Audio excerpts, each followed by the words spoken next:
Okay. Got it. It's up. Mm-hmm. Okay. Welcome, everyone, to Central Queens Independent Democrats' second candidate forum of 2022. Tonight, we are interviewing candidates in Assembly District 24 and Assembly District 37. So my name's Maria Kaufer, and I am president of Central Queens Independent Democrats.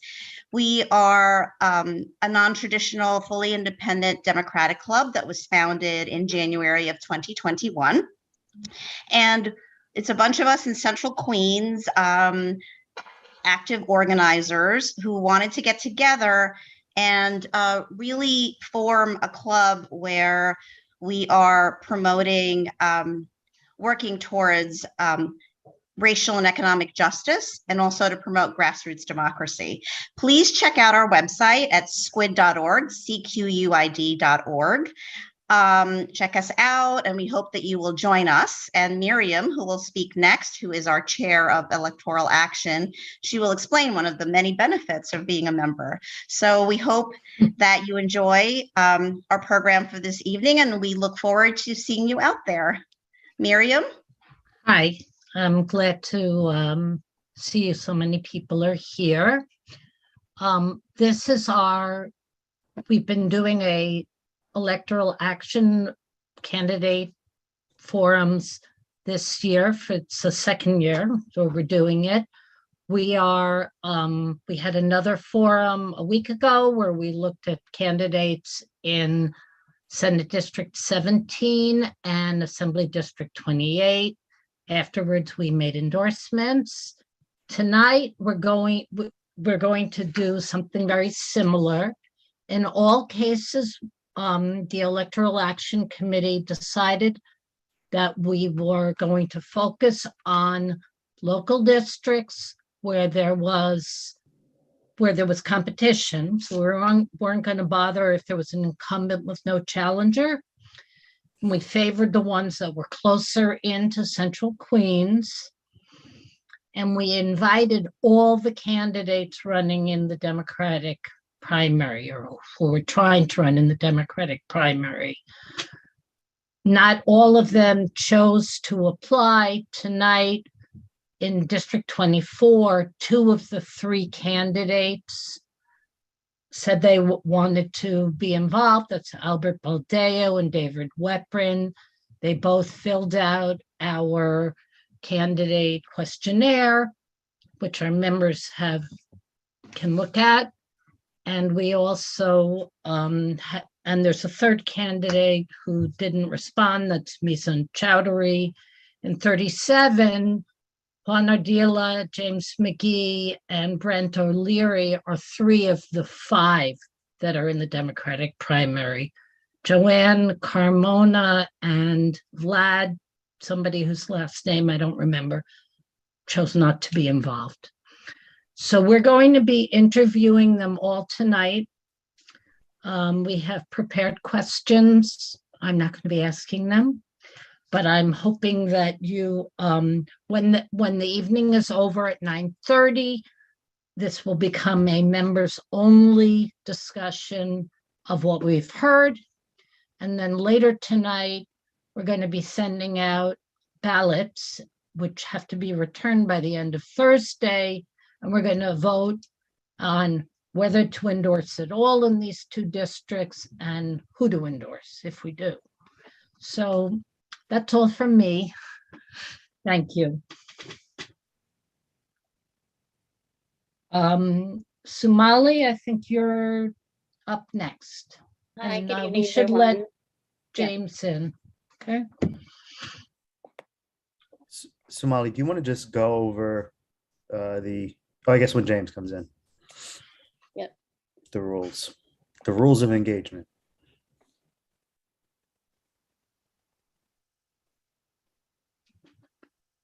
There's a couple of people I'm seeing here. Hi, good evening. Hi, James. Do you go by James or Jim? Jim. Jim. Hi, how are you? My name is Sumali King, and I'm a member of Squid, and I'm going to be moderating this portion of the forum. So welcome. Thank you. Thank you. Great. So before we start, I just want to review the format of tonight, how the format is going to go. You're going to have 2 minutes for an introduction. And then that will be followed after 2 minutes. That will be followed by prepared questions from members of the club. You will have 90 seconds to answer each of those questions. And then if there are follow-up questions afterwards, you'll have 30 seconds to reply. Tonight, our timekeeper is going to be Ozzy, who's our vice president. And he will let you know by typing in the chat when you have 30 seconds left, and then he will call time when your time is complete.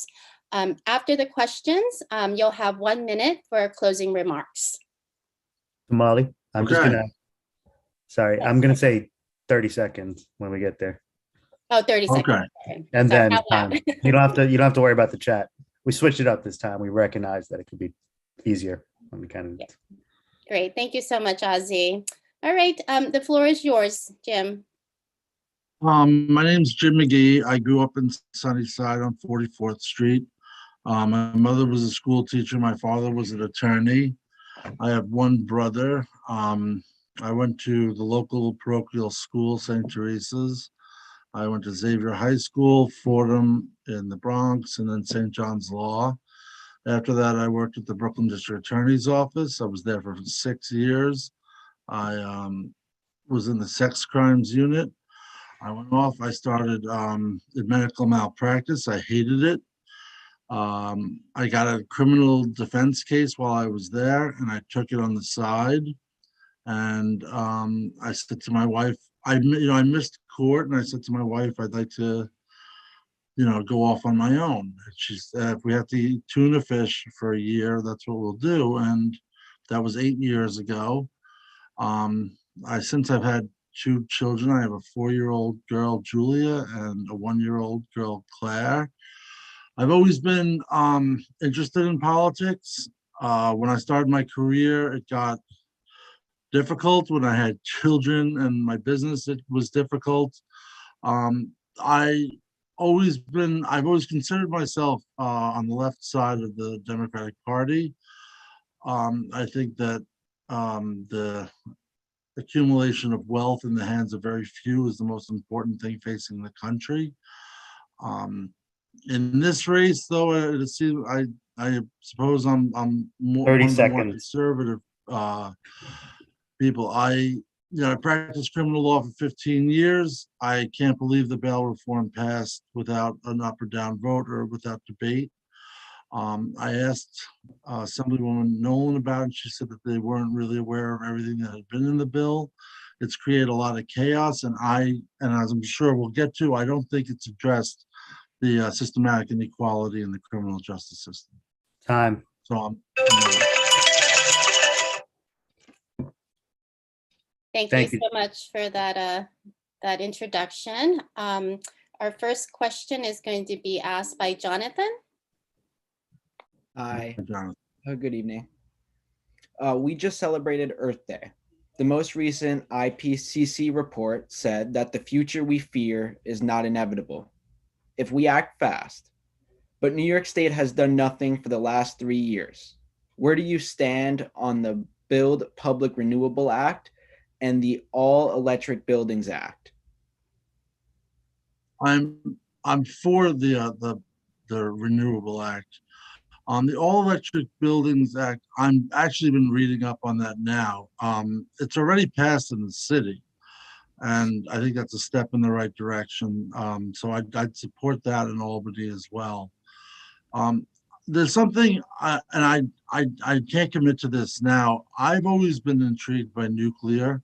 I don't know how everybody here feels about that. It's something I've been asking people when I knock on the door. I think a big reason we're still relying on these fossil fuels, especially here in Western Queens with Alice, is that we shut down our nuclear power plants. I think 30 that was seconds. part of the plan. I'm sorry, that was 30 seconds, right? Yes, sir. And, but I don't know enough about that yet. I do think we have to get away from fossil fuels. I support that anyway. And making it more local, do you think we should stop the Van Wyck Expressway expansion and instead build more and better public transit alternatives? And do you support funding an environmental impact statement for the Queens Link, which would extend the M train south from Regal Park to the Rockaways, roughly parallel to the Van Wyck? Yes. That's not, that goes to the Rockaways, not to Bay Ridge. What's the one that links up in Bay Ridge? There's one, I'm for that too. And I was just, yeah, I'm definitely on moving. I've always traveled. I went to school in the city. I've worked in the city. I've always traveled using public transportation. I've always lived in Sunnyside. It's always been difficult to get, especially when I was working in Brooklyn. And now when I have to go to court in Brooklyn, very difficult to get there. I'm for any way to make that easier. And I don't think driving is efficient. Aside from what you've pointed out, it's harmful to the environment.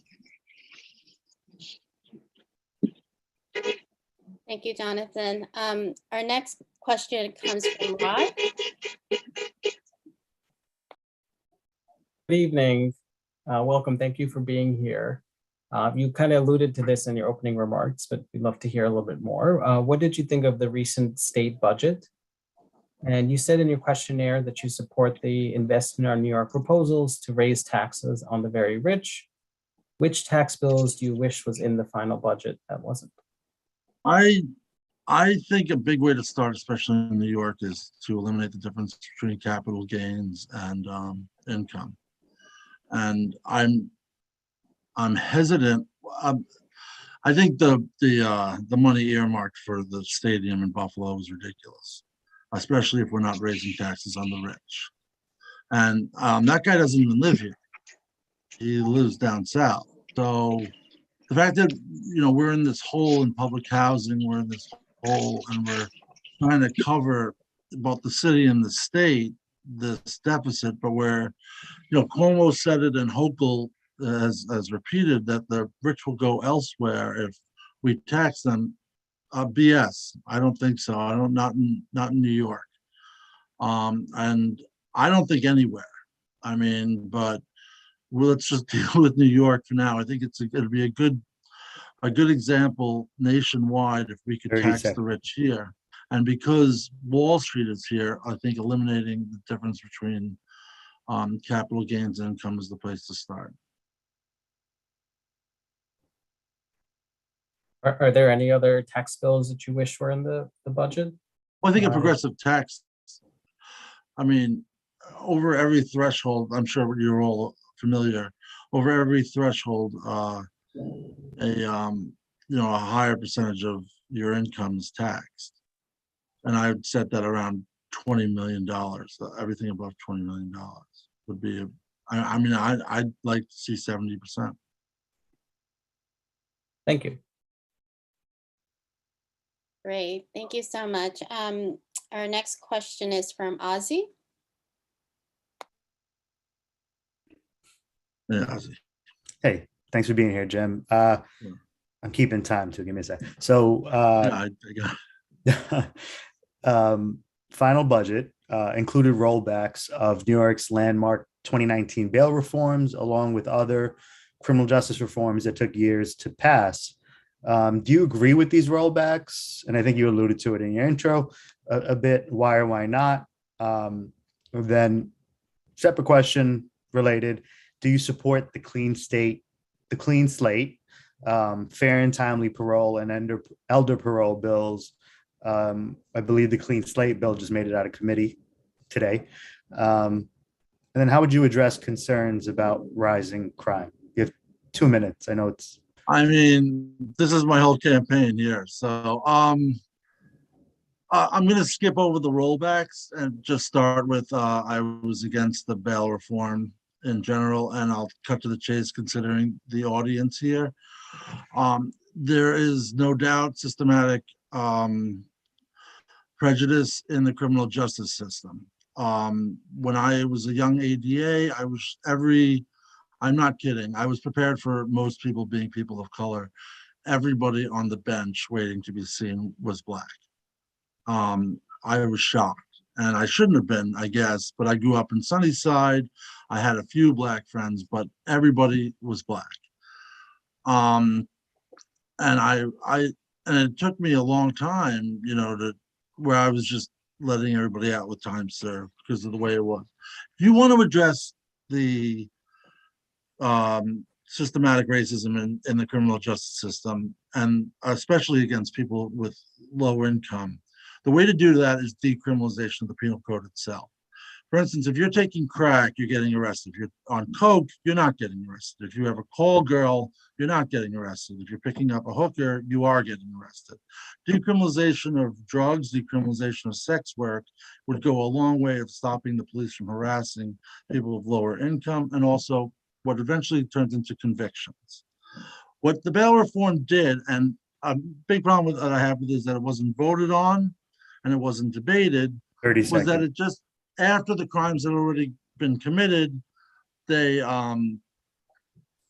let people assault, burglary, robbery with civilian witnesses, not where the police are harassed, but with civilian witnesses out without bail. And the discovery law, which I guess I don't have enough time to get to, has made it very hard to prosecute any crime at all, and the police are not making arrests. That's the reason for the rise in crime. I would decriminalize sex work and drugs, and I would roll back the bail reform. I'd like to talk more about this, but I'll save that for the end, I guess, because it's an incomplete picture of what I believe. So go ahead. Certainly. Thank you, Jim. And I just want to name that in terms of sex workers, we refer to them as sex workers, and only that, not the other terms that you might have used. So what?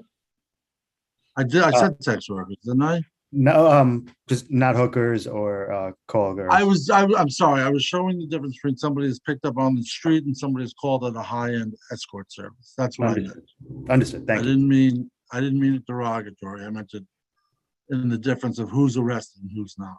Understood. Thank you for clarifying. Okay. Yeah, thank you for the clarification. Okay, moving on. The next question is going to be asked by Anicia. Good evening, Jim. There's a lot of complaints about homeless humans in public spaces, and a lot of complaints about this mayoral administration that has been clearing 100 of homeless place encampments, but placing very few of those people in homeless shelters. This doesn't seem like a humane approach or an effective one. How do you think we should address homelessness? I think we should, what the mayor did today, I think, was provide more beds and more security. I mean, it's just going to take more funding, and it's going to take more police. The police at the shelters. I had a few victims when I was at the district attorney's office of shelters. It's lawless there without police force. And it's going to take more funding. And it's going to take more funding of addiction and mental health. I don't want to keep bringing this back to it or use this as an excuse. I've been a criminal defense attorney for 8 years, and the city and the prosecutorial offices were getting very good at moving people out of incarceration and into mental health and addiction treatment. Since the bail reform and since the lack of prosecution of any of low-level crimes like petty larceny, I have not referred one person to Oasis at 100 Center Street and into treatment there. And I think my suspicion is that they're out there on the street. So the short answer to your question is more funding. Thank you. Great. The next question is coming for Jimena. Good evening, Jim. Thank you for being here. Education has become a divisive issue among parent communities throughout the city, and we're hearing and reading more and more about parents' overall frustration of the entire education system. What is your vision of education equity in these debates? How to deal with. Yeah. Education equity. So for instance, here's an additional question to help you. Okay. Do you favor repealing the Hecht-Calandra Act of 1971, which made admission to the elite specialized high schools depend only on a single high stakes test? Yes. Why or why not? Because I think a lot of people teach for the test. I went to, when we were preparing for, I don't know if this had to do with that particular test, but we were prepared for the test that was going to get us into high school. And I think there's a lot of focus on that, and it turned a lot of, I think we would have had more well-rounded students had there been more avenues into high school. And I think that's I think 12, 13 is a good time to start looking at candidates that way. How do you envision desegregation of public school system beyond the admissions process?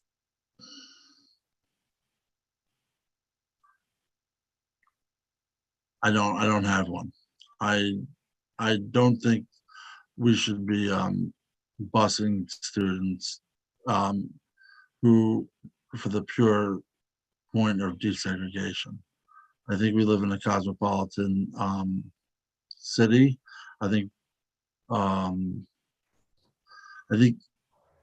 think every institution wants to have a diverse 30 seconds. student body, and I think that will take care of itself. Thank you. Great, thank you. The next question comes from Allison. Allison, you're on mute.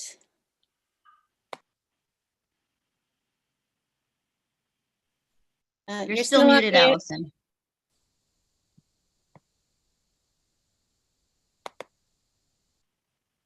Sorry, can you hear me now? Yes. Okay, sorry about that. Good evening. Thank you for joining us tonight. I guess my question is, how do you envision or think of your role in the legislature?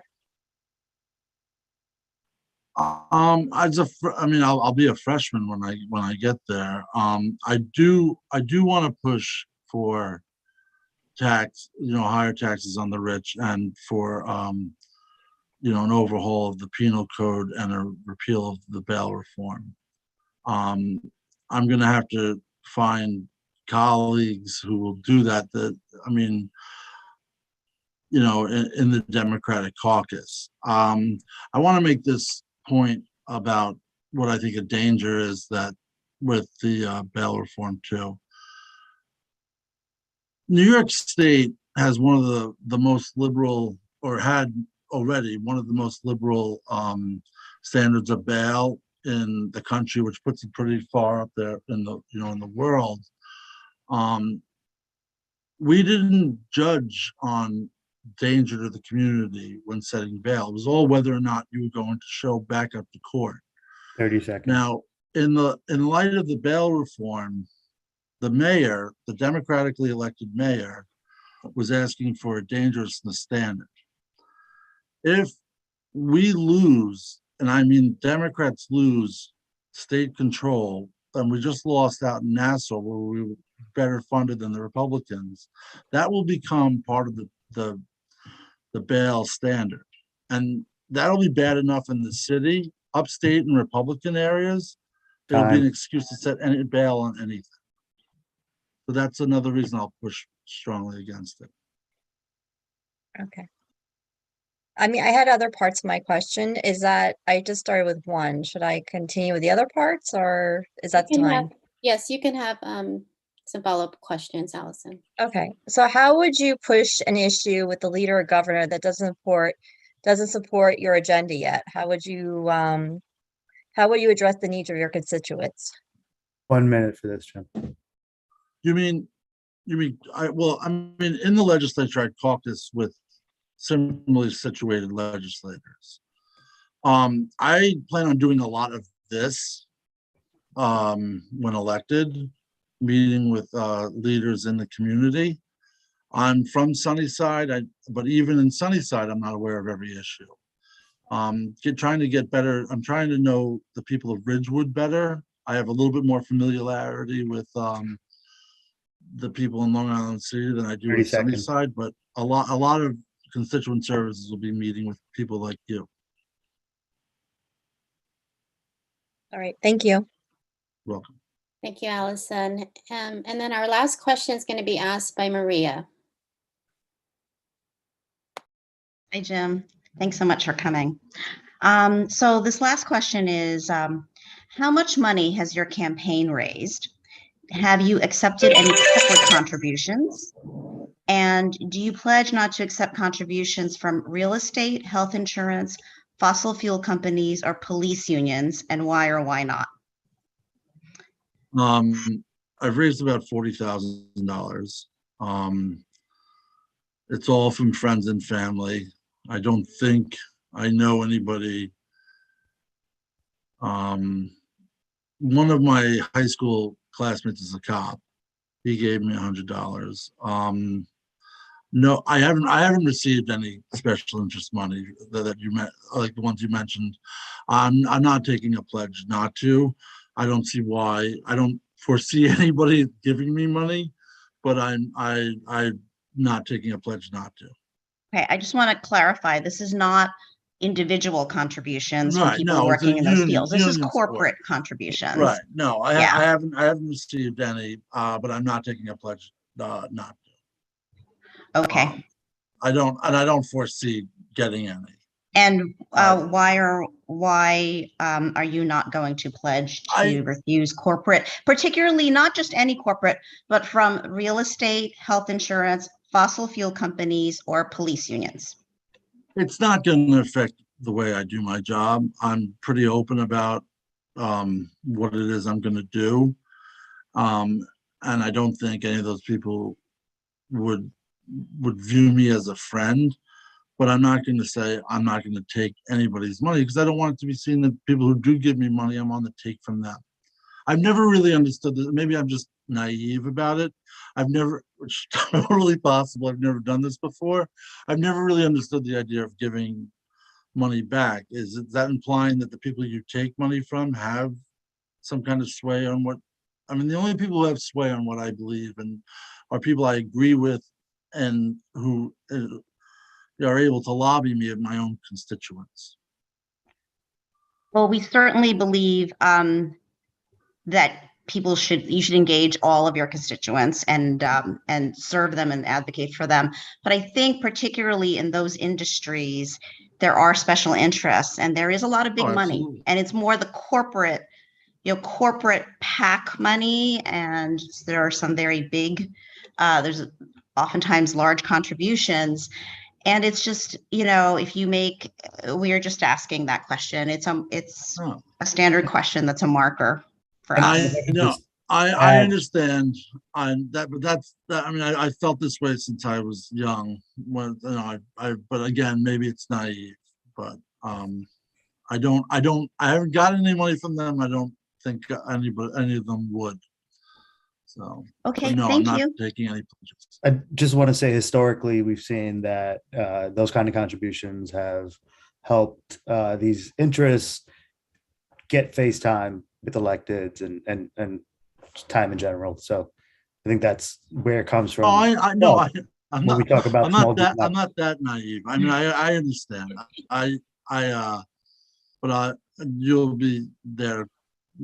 This is how I'm going to caucus with my constituents. Things like this. Got it. It's just something to think about, that it is something that is an important, something important that people do think about. All right. Thank you. Thank you. Of course, we left, the hardest questions last, Jim. But thank you. I've had this conversation in private a lot about this with people I've worked for and volunteered for in the past. This is the first time I got to give that answer to other people and see how they react. There's probably going to be a lot of this. This is the first time I've ever run for office. So thank you. And we appreciate your time and your willingness to, hit on a lot of tough issues that are important to many of us here.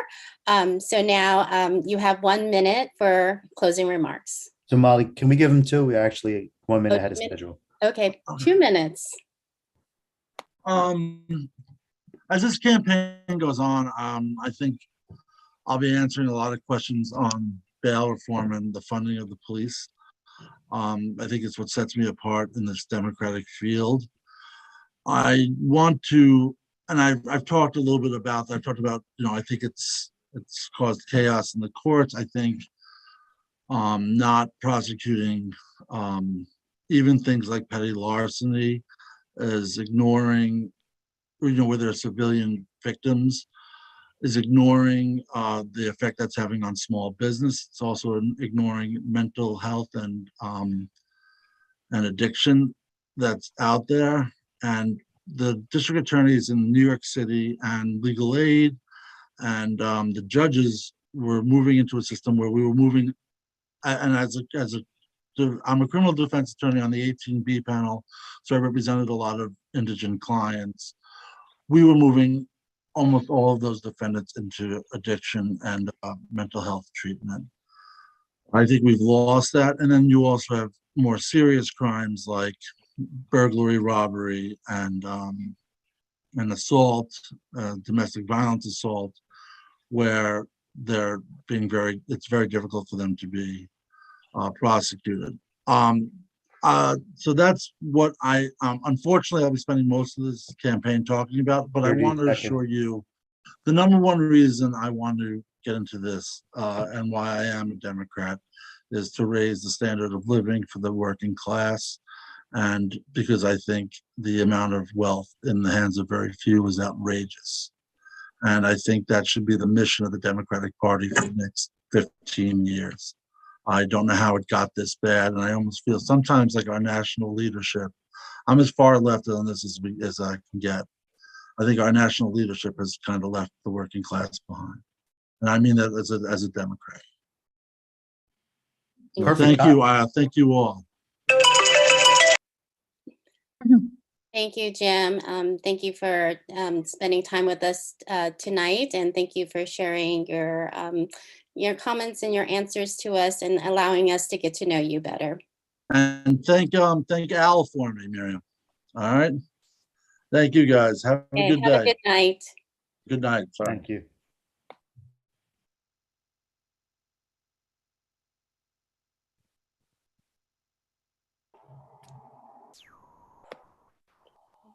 And do we have the next candidate here? Brent O'Leary, you don't see? Not here. I don't know if you want to stop streaming, or I don't know how that would go. He's okay. Yeah, let me just, well, if you stop, does Yeah. it become a brand new YouTube video people want to watch? I would assume so. yeah, I think so. Might be Which better is, to do that though. I don't. yeah, which is neither here nor there while we try to reach the next candidate, right? Okay. I'm Yeah. going to stop the live stream.